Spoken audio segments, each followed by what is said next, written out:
Ladies and gentlemen, welcome to Virtual Visioncon 2020. I am your host, Zack Wilson, but you didn't come here to see me today. You came to meet master craftsman and all-around great guy, Brenden Smith, the co-founder of SHP Engravings, LLC. Brenden, how are you today? I'm doing great, Zach. Thanks for having me here, and I love your hair. Oh, go on. I'm kidding. But Brenden, real quick, I want you to just kind of give me the elevator pitch for SHP Engravings. Ooh, elevator pitch. We basically just take wood and make beautiful things out of it. That's what it comes down to. And those are beautiful, nerdy things, too. So I have a weakness for a lot of gaming culture, let's just say that, and I like to make things. So you'll see behind me a couple little samples, like the Skyrim door and there's like this cool futuristic sword things. So what we do is we make cool things for gamers, which can be like storage boxes or dice towers, but also could be like tournament support for like if you have like a 40K tournament, we can make something like, well, see this plasma pistol, you know? So I mean things like that. But we also like to do artwork. So there's a lot of stuff we do in between, just a lot of custom things. So how did you get into this? Like, were you just kind of molded by it since birth, or was it a kind of hobby that turned into a profession? Well, it came in because I met my business partner, Daniel, and he's a civil engineer. I have a master's in physics, and together, lasers just make sense. That's what it comes down to. So we teamed up, got some capital together, and bought a CNC laser machine. And since there, we've been, well, he likes Star Trek, I like Star Wars, and it's been kind of a feud, but we get along. So a tale as old as time itself. So Answer me this.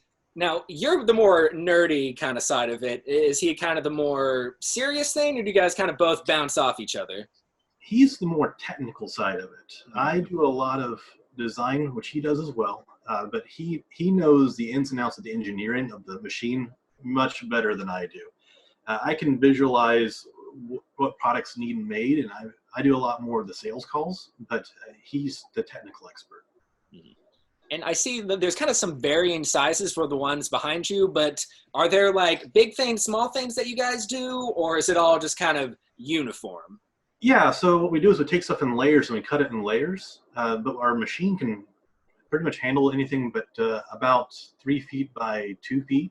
So we can make some pretty big things. And if we actually like do a table, we're actually doing a table right now for a customer, and we're sliding it through. We open up the sides, the front and back, and we can slide it right through. As long as it's, less than 3 feet wide, we can just keep it right in there. So can I, is it okay if we just get a little bit of a closer up on some of those? Oh, yeah, definitely. So first off, let's go ahead and just pull a couple of these. So like this one here is going to be one of our hammers. What we do is we take it and we cut it in layers, and then we put them all together with a dowel rod through it. And it's actually, I use this in the shop. This is actually my personal hammer, and it holds up really well. You can see at the front of it. Wow. So it's a functional hammer. It's not just for show. Yeah, this one's functional. It's actually a wooden mallet used for chiseling, as well as like anything you want to beat, like paint can lids down. You don't want to do too much metal, so you don't want to nails with this thing, but it's good for like chiseling and carving wood, as just beating random things around the shop that hopefully aren't cast iron. Sure. And then we have this is one of my engraving things. This is actually for a trophy for a Blood Bowl. Oh my God. We took the Moses from the Charleston Heston and made that into an image, and this is casting bad luck upon the last place person. That's what's happening there. I'm just amazed by the intricacy of it. And when you're saying laser, I'm thinking, I mean, obviously it's not, and this is kind of a extreme example, but I'm thinking like the Death Star laser. So I just didn't realize a laser can make something that fine. Well, my physicist part of me is coming out right now, and I can tell you right now that Death Star is going to disappoint you. But as far as what we have in the shop, you can't even see the beam. I mean, the lasers you can't see them unless they're put into a visible spectrum, and this one, it's not. So it's very easy to actually hurt yourself if you don't know what the laser is. When I first got it, my business partner, who's more technical, mind you, had to warn me, don't put your hand on this top side right here where you don't see the beam. It will burn you. So, but it's a CNC machine, so it has like a grid, and it cuts very delicate and intricate patterns. And one of them I can show you right here is actually this one right here. This is it's very fine mesh. Oh my God. And what this does is something cool. You can actually bend the wood because it's actually been removed with a bunch of the pieces. So it makes it pliable. So we can do this with wood and put it into designs for like deck boxes, and we can put it in designs for like book covers, things like that. You're kind of, I mean, you're blowing my mind right now when you bent wood. Yeah. There's other ways to bend wood too, but we won't go into it too. Sure. Like steaming. Let's just say steaming wood. You can steam it and make it malleable. Yeah. Listen, you're already making me question my sense of reality. I don't need any more of that.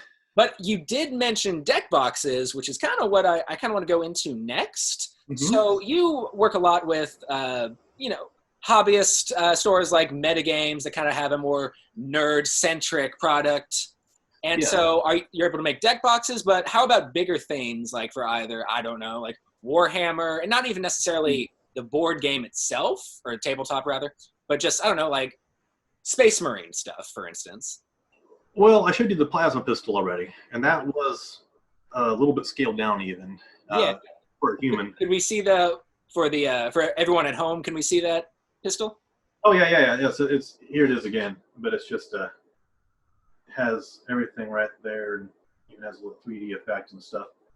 So we use this for some tournament trophy support, like we can like burn someone's like name or their event into it, and we can also, if people want this for like cosplay, we can try to do something like that as well. Even I have actually here's another one we've done recently. Big shout out to Branson Brawl. That'll be a 40K tournament coming up. If you haven't looked him up, he play 40K. Be in Branson, so if you're local, check him out. And this will be one of the prize supports for the best painted there. That is amazing. Then we also have this is for a Warmachine tournament. We're thinking about pitching this to them for that. And what we did is we actually cut this out and we stacked rings on it this way. So there's a lot of things you can do with wood once you know the medium. And this is the prototype. This is what they want, something small to travel with, but I've made myself a full-sized one, and we'll see about that coming up, where it's actually going to be like this, like a 4.5 blade. I mean, you're just blowing my mind here. Like, how long does these things usually take to make? Oh, yeah. It depends on the thickness of the material, and also depends on the strength of the laser. Like assembly, it depends. Like, okay, let's put it in perspective. Something like this hammer, it can probably take maybe an hour to put it together, but it takes a little bit more to put like a finish on it and other things like that. So it usually can take about 2 hours start to finish. Mm-hmm. If we do multiple at once, then it gets faster because we can kind of do a little bit more assembly line process. But it becomes very monotonous at that point.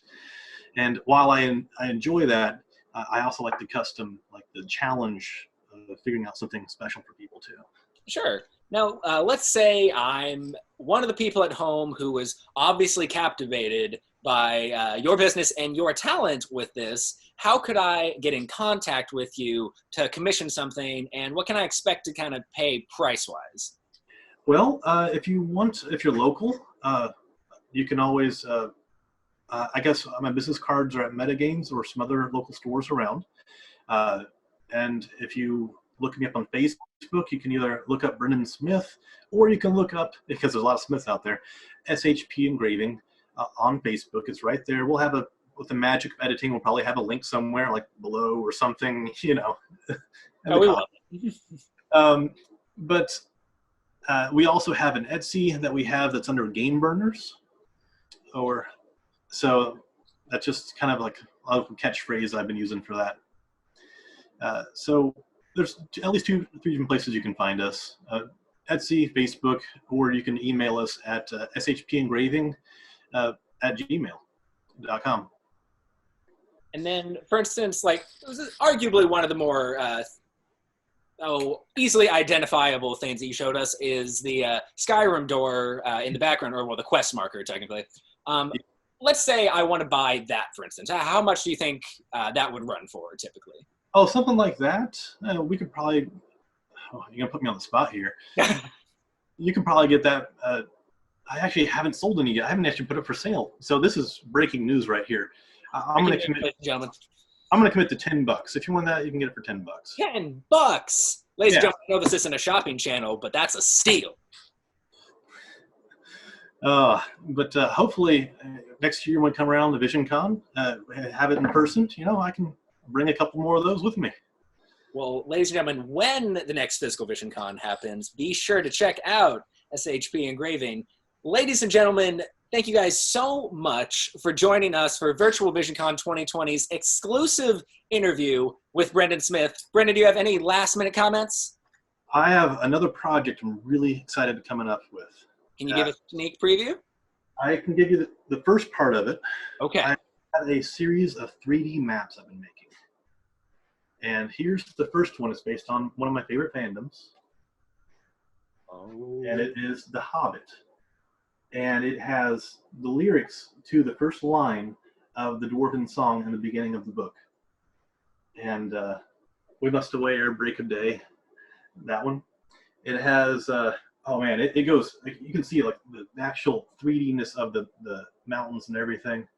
And I drew this by hand as far as like all these mountains and all these things to get it as close as I could to the actual topographic settings.